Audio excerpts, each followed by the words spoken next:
ଜଙ୍କିଆଠାରେ ମାନ୍ୟବର ମୁଖ୍ୟମନ୍ତ୍ରୀ ବିକଶିତ ଗାଁ ବିକଶିତ ଓଡ଼ିଶା ଯୋଜନାର ଶୁଭାରମ୍ଭ କରିଛନ୍ତି।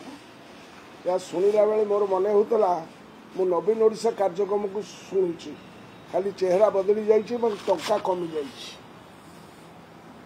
ବର୍ତ୍ତମାନ ମୁଖ୍ୟମନ୍ତ୍ରୀ କହିଲେ ଯେ ବିକାଶ ଏବଂ ରାଜନୀତିକୁ ସମ୍ପୂର୍ଣ୍ଣ ଅଲଗା ରଖାଯାଉ, କିନ୍ତୁ ଭାଷଣ ଛଳରେ ନିଜେ मंच उपर भाषण माध्यम से निजे पूर्व सरकार मुख्यमंत्री को माने नवीन पट्टनायक को टार्गेट कर राजनीति करदे कि आज विकास रे संपूर्ण राजनीति चली समस्त विकासमूलक कार्यक्रम राजनीति आधार रे संपूर्ण रूपे बंद करा जाइछि सारा राज्य में।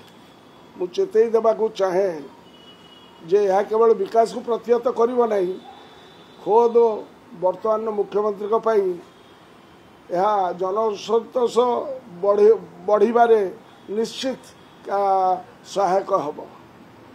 नवीन बाबू आम ओडिशा नवीन ओडिशा 3397 कोटी टंकार प्रावधान करते वर्तमान मुख्यमंत्री ताको 1000 टंकार आनी पहुँचेदेले माने 75% कमेदेले। तेणु आम ओडिशा नवीन ओडिशा एवं गाँ विकसित ओडिशा ये बाघ न देखिले बिलेई देख एवं वर्ष सरीगलानी ये है आमे वर्षर 8 मास सरुची एवं जो टाइम लाइन देइछथि ये टाइम लाइन हो कचेरी बरखास्त हो जाइथिबो वर्ष सरी जाइथिबो। तेणु मु निवेदन करिबी जे खाली खर्च देखापी हुए तो लोकसेवा भवन नु जिलापाल मान को टका पठे दे पारती, किंतु मु अत्यंत दृढ़तार सहित कहबी जे तृणमूल स्तर में टंकाटे भी खर्च हो पार नहीं चलित वर्ष आर्थिक वर्ष रे। वर्तमान ओडिशार प्रशासन शासन ये गोटे कोमारे परिणत हो खाली पंचायत राज व्यवस्था ये कार्यक्रम नुह। गतकाली बैंकर मैनेजर मानकर गोटाए जगार मीटिंग होता, से मीटिंग रे समस्ते कहते जे ठिकादार कंट्राक्टर से काम बिल पाऊना आ बिल न पाऊ से जो ऋण नहीं से एनपीए रे परिणत हो एनपीए रे परिणत हो एंटायर बैंक एनपीए बढ़ापी जाऊँगी। तेणुक समस्या समस्या उत्कट समस्या है। मुख्यमंत्री हूँ तो जापारूना कि अंधकार रखा जाउछि।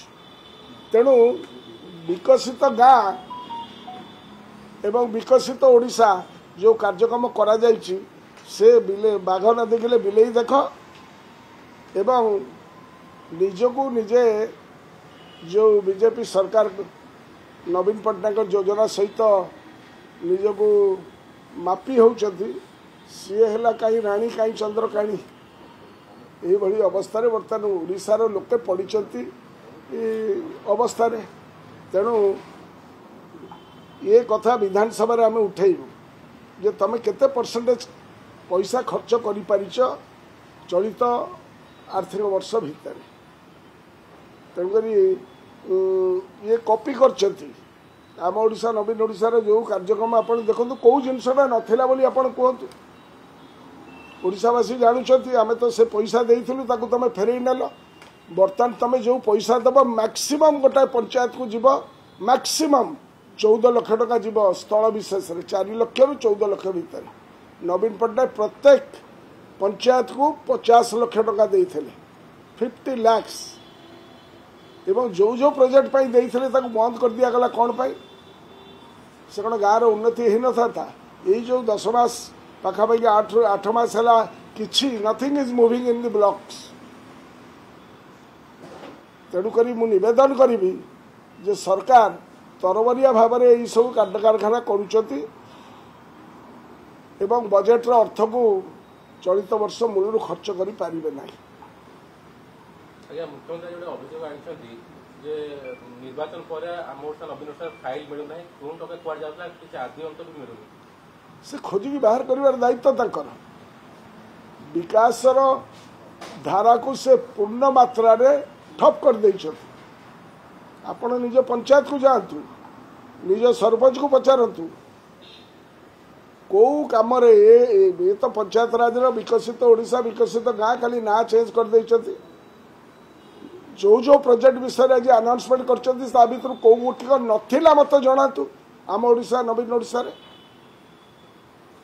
we had made an arrangement of 3,397 crores 3,397 कोटी टका प्रावधान करथिले नवीन बाबू नवीन ओडिशा आम ओडिशा नवीन ओडिशा रे एमाने केते कले 1000 आईटीडीए ब्लॉक गुडी को 400 कोटी टका 600 कोटी टका अन्य मान को देबे पड़िला केते नेली केते देली केते पाइली केते जो माने पाइथिले 50 लाख से माने जते पाइबे एवं दरदाम जते बढ़ी गलानी वर्तमान बिल्डिंग मटेरियल जते जाके बढ़ी गलानी आ द्वारा कौ कामटा हो पार कि प्रकार विकास हम ये राजनीति नुहे ये गोटे खेलवाड़ आमर गरीब गुरुबा लोके जो माने गाँ गंडा रही प्रति एटा गोटे उपहास कहले अत्युक्ति हम।